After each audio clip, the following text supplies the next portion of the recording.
300 سال پرانی گفا کو کھولا گیا تو اس کے اندر وہ لوگ زندہ سو رہے تھے۔ اس حیران کرنے والے حادثے کا ذکر قرآن کی سورہ کہف میں آیا ہے۔ وہ کیسے 300 سال تک ایک غار میں زندہ بنا کچھ کھائے پیے سوتے رہے، اور جب 300 سال بعد اس گفا کو کھولا گیا، اس منظر کو دیکھ کر لوگوں کے ہوش اڑ گئے تھے۔ دوستو، کیا ہوا ہوگا کہ جب یہ نیند سے جاگے ہوں گے، اور اس بارے میں سائنس نے جو حیران کرنے والی ریسرچ کی ہے، آج یہ سن کر آپ کا ایمان تازہ ہو جائے گا۔ بس گزارش ہے اس کو اینڈ تک ضرور دیکھیے گا۔ دوستو، اللہ تعالیٰ نے قرآن کریم میں ایک عجیب و غریب واقعہ بیان کیا ہے۔ یہ واقعہ ان لوگوں کا ہے جو ایک غار میں 309 سال تک سوتے رہے۔ ایک یہودی عالم نے اللہ کے نبی کو پرکھنے کے لیے 3 سوال کیے، جس میں سے ایک سوال یہ تھا کہ اصحاب کہف کون تھے، جس کے بارے میں اللہ پاک سورہ کہف میں ارشاد فرماتا ہے، تو ہم نے انہیں یعنی ان نوجوانوں کو اسی غار میں تھپک کر سالہ سال کے لیے گہری نیند میں سلا دیا۔ دوستو، سائنس نے اس کے بارے میں بڑی حیران کرنے والی کھوج کی ہے۔ یہ واقعہ حضرت عیسیٰ علیہ السلام کے بعد کا ہے۔ اس زمانے میں لوگوں کی زیادہ تر تعداد بت پرستی میں مبتلا ہو گئی تھی۔ اس زمانے میں ایک بادشاہ کی حکومت تھی، اس کا نام دقیانوس تھا۔ تاریخی کتابوں میں آتا ہے کہ وہ ظالم ترین بادشاہوں میں سے ایک تھا۔ وہ لوگوں کو حضرت عیسیٰ علیہ السلام کی تعلیمات پر عمل کرنے سے روکتا تھا، اور جو بت پرستی نہیں کرتا اسے قتل کروا دیتا۔ وہیں کچھ نوجوان افسوس نامی شہر میں رہا کرتے تھے۔ وہ خالص خدا کی عبادت کرنے والے نہایت نیک لوگ تھے۔ دقیانوس کے ظلم و ستم سے پریشان ہو کر یہ لوگ اپنا ایمان بچانے کے لیے اس کے دربار سے بھاگ نکلے اور قریب کے پہاڑ میں ایک غار کے اندر پناہ لی۔ 300 سال سے زیادہ عرصہ وہ اسی حال میں سوتے رہے۔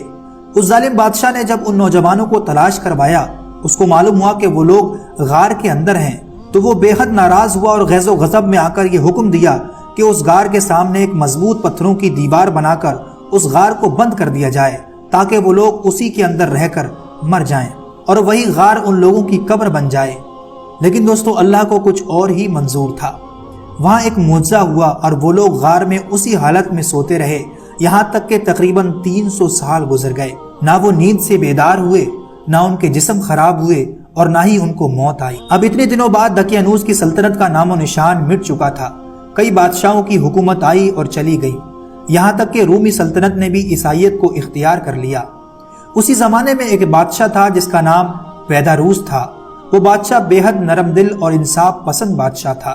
300 سال کے لمبے عرصے کے بعد جب دیواریں گر گئیں اور اصحاب کہف بحکم الہی اپنی نیند سے بیدار ہو کر اٹھ گئے اور ایک دوسرے سے سلام کرنے لگے، انہیں لگ رہا تھا کہ وہ صرف ایک دن ہی سوئے ہیں، لیکن حقیقت میں انہیں کئی صدیاں گزر چکی تھی۔ اس کا ذکر قرآن کی سورہ کہف میں کچھ اس طرح آیا ہے، اور یوں ہم نے ان کو اٹھایا کہ آپس میں ایک دوسرے سے دریافت کریں۔ ایک کہنے والے نے کہا کہ تم یہاں کتنی دیر رہے؟ کچھ بولے کہ ایک دن یا اس سے کم۔ دوسرے بولے تمہارا رب خوب جانتا ہے جتنا تم ٹھہرے۔ دوستو، جب ان کو بھوک لگی تو ان لوگوں نے اپنے ایک ساتھی یملیخا کو بازار میں روٹی لینے کے لیے بھیجا۔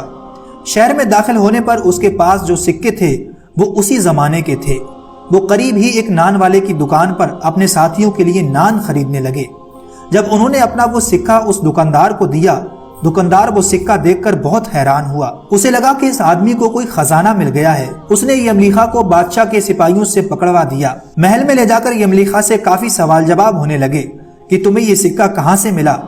اس نے کہا یہ سکہ میرا ہی ہے، مجھے کوئی خزانہ نہیں ملا ہے۔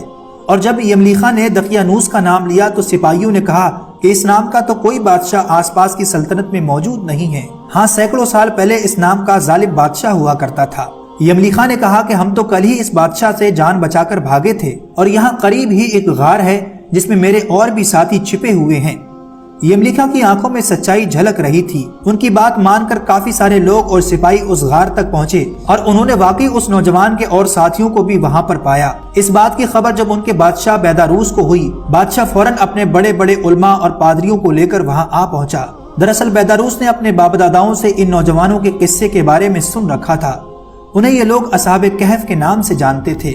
300 سال پہلے بت پرستی سے اپنے ایمان کو بچانے کے لیے وہ اس غار میں آ کر چھپ گئے تھے اور انہیں وہیں بند کر دیا گیا تھا۔ بیداروس نے جب ان لوگوں کو دیکھا تو سجدے میں گر پڑا اور اس نے اللہ کا شکر ادا کیا۔ اب لوگوں کو یقین ہو گیا کہ مرنے کے بعد بھی زندگی ہے اور اللہ ہر چیز پر قادر ہے۔ اس سب کے بعد دوستو اصحاب کہف نے لوگوں کو الوداع کہا اور اسی غار میں جا کر سو گئے، اور اسی حالت میں اللہ نے ان کی روح کو قبض کر لیا۔ اور اس میں کوئی شک نہیں کہ اصحاب کہف کا اتنے لمبے سمے تک سوتے رہنا